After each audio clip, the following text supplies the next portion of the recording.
we done?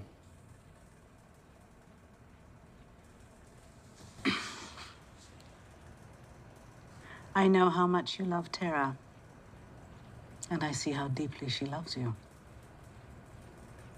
Betrayal is a very intense feeling, one that can only be matched by the maternal instinct of a mother protecting her young. I don't need a lesson in family feelings. If you have something to say, then say it.